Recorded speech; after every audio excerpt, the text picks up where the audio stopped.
Hey guys, swap this side and इस video में हम डिस्कस करने वाले हैं about the topic apoptosis. So apoptosis pathology का टॉपिक जो हम आज की वीडियो में डिस्कस करेंगे, तो बिना किसी देरी के डिस्कस करते हैं। चलो, सो एपोप्टोसिस क्या होता है? एक ग्रीक वर्ड है जिसका मतलब है फॉलिंग ऑफ या ड्रॉपिंग ऑफ हो जाना। ये एक डिस्टिंक्ट फॉर्म है नेक्रोसिस की। अपने necrosis, if you don't know, so I am gonna make my next video necrosis. So necrosis एक डिस्टिंक्ट फॉर्म है नेक्रोसिस की, जिसमें कोऑर्डिनेट और इंटरनली प्रोग्राम सेल डेथ हो जाती है हमारी बॉडी में। हमारी बॉडी के अंदर ही प्रोग्राम सेल डेथ हो जाती है। एपोप्टोसिस बोलते हैं ना, आप ये टर्म से काफ़ी फेमिलियर होंगे। एपोप्टोसिस बोले तो program cell death, so which is significant होती है बहुत सारे वेब प्रोसेस में, फिजियोलॉजिकल पैथोलॉजिकल कंडीशन में। और ये कोई भी जो एपोप्टोसिस हो रहा है, प्रोग्राम सेल डेथ हो रही है बॉडी के अंदर, तो ये कोई इन्फ्लेमेटरी रिएक्शन इंड्यूस नहीं करती है। So it doesn't induce any inflammatory reaction. So this is very important point, it doesn't induce any inflammatory reaction, just keep in your mind. Now let's see the causative agents. What are the causative agents of the apoptosis? Physiological apoptosis, it is caused by the developments की वजह से हो सकता है. Hemostasis, defense mechanism, aging process, all these causes the physiological apoptosis. Also apoptosis during embryogenesis and fetal development के time पे अगर हम देखें तो embryogenesis और जो fetal development में हो जाता है वो वाला apoptosis embryogenesis and foetal development के टाइम पे. Apoptosis due to withdrawal of hormones, hormonal withdrawal के टाइम में जो हम बोलते हैं ना, हीमोस्टेसिस, ब्लड रुक जाना, haemostasis, homeostasis, withdrawal of the hormones. Endometrial shedding during menstrual cycle, atresia of the ovarian follicle, atresia of the ovarian follicle, also decrease in prolactin hormone and also the proliferative cell जैसे epithelial cells हो गई. So ये सब जो है, it are the causative agents of the physiological apoptosis. Also there is neutrophils and immature T and B cell death. neutrophils और immature T and B cell death हो गई इस वजह से. ये हमने देखा फिजियोलॉजिकल, बॉडी में फिजियोलॉजिकल एपोप्टोसिस किस तरह से हो सकता है.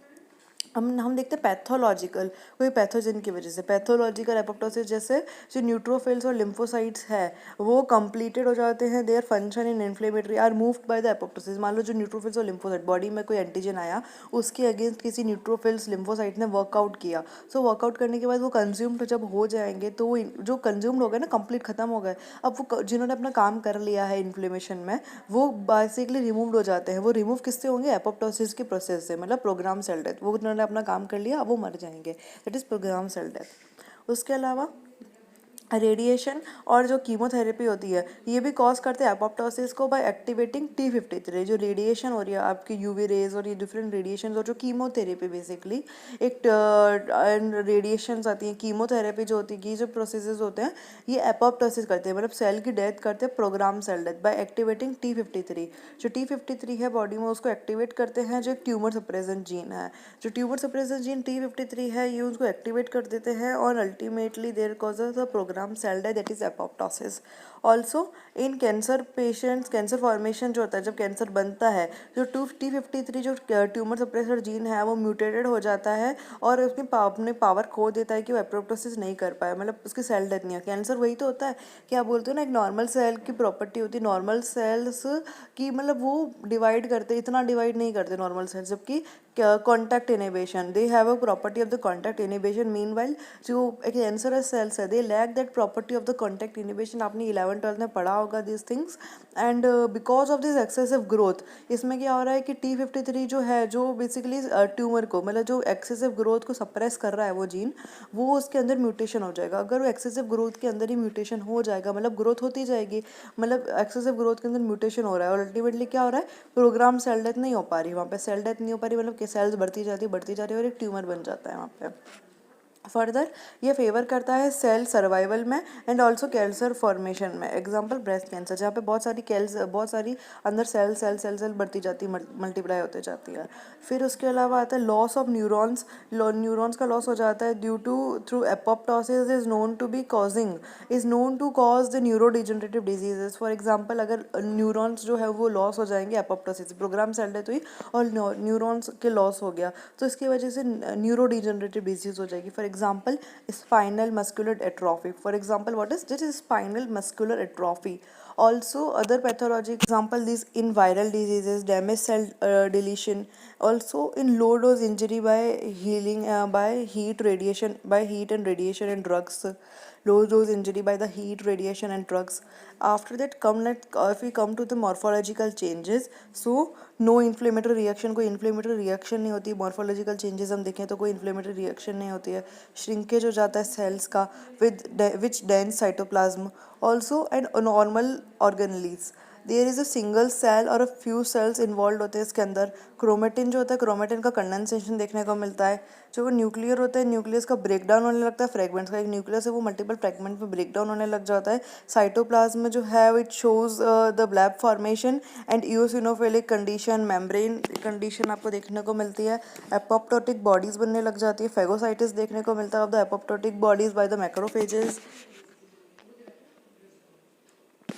Next if we come to the biochemical changes, so biochemical changes हमको क्या देखने को मिलते हैं. सो प्रोटियोलाइसिस हो जाता है अब द साइटोस्केलेटल प्रोटीन्स का. प्रोटियोलाइसिस देखने को मिलता है साइटोस्केलेटल प्रोटीन्स का. और there is a cross linkage of protein. Proteolysis देखने को मिलेगा साइटोस्केलेटल प्रोटीन्स का. एंड क्रॉस लिंकेज देखने को मिलेगा प्रोटीन्स का. फ्रेगमेंटेशन हो जाएगा न्यूक्लियर क्रोमेटिन का by activation of nucleus enzyme. appearance of the phosphatidyl sylvine on the outer surface of cell membrane.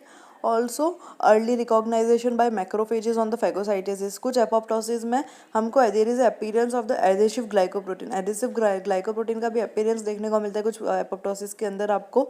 और थ्रोम्बोपोंडिन, जिसको हम थ्रोम्बोपोंडिन या outer surface of apoptotic bodies.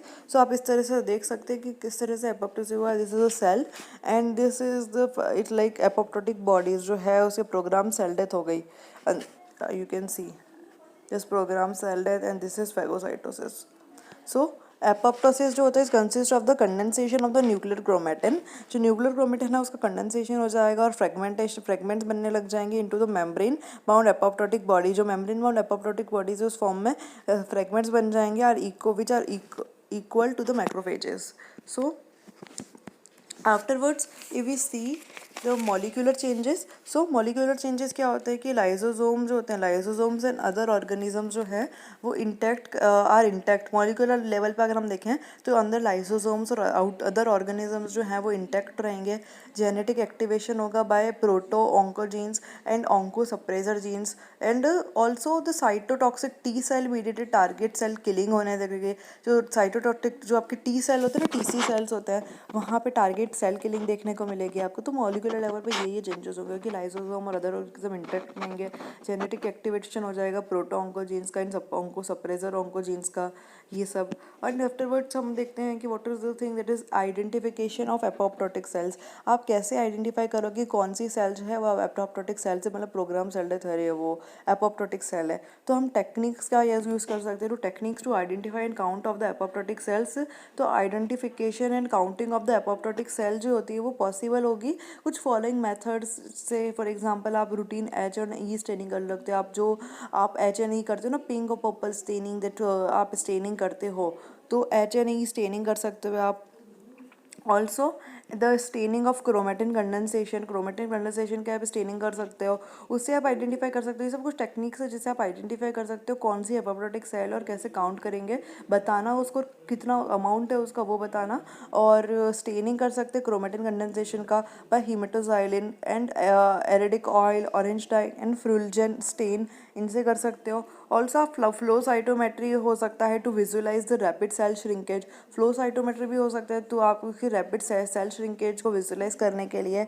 Also changes in DNA में जो चेंजेस हो रहे हैं उनको भी डिटेक्ट कर सकते हैं हम by the in situ techniques and gel electrophoresis है. डीएनए में जो चेंजेस हो रहे हैं उनको हम डिटेक्ट कर सकते हैं by in situ techniques and gel electrophoresis. So this is all with respect to this the apoptosis.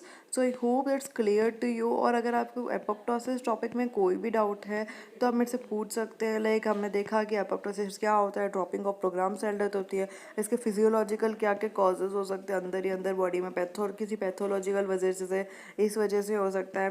Morphological changes देखे हमने क्या क्या चेंजेस देखने को मिलता है हमको कि क्रोमेटिन कंडेंसेशन देखने को मिलता है, ब्रेक डाउन हो जाएगा फ्रेगमेंट्स में, इन्फ्लेमेटरी रिएक्शन नहीं होगी, कोई सेल श्रिंकेज होगा, ये सब हमने देखा. बायोकेमिकल चेंजेस हमने देखे कि प्रोटियोलाइसिस हो जाएगा, उन सब का रिकॉग्नाइजेशन ऑफ माइक्रोफिजिक्स से बायोकेमिकल हमने चेंजेस देखे। और ऑल्सो हमने देखे लास्ट में मॉलिक्यूलर लेवल पे जो आपको प्रोटो ऑन्कोजीन और जेनेटिक एक्टिवेशन देखने को मिलेगा।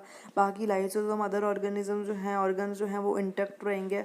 आइडेंटिफिकेशन कैसे करेंगे उनका कि स्टेनिंग से करेंगे, condensation, chromatin condensation, flow cytometry, DNA के अंदर changes by in situ techniques of the gel electrophoresis. These are all with respect to the apoptosis.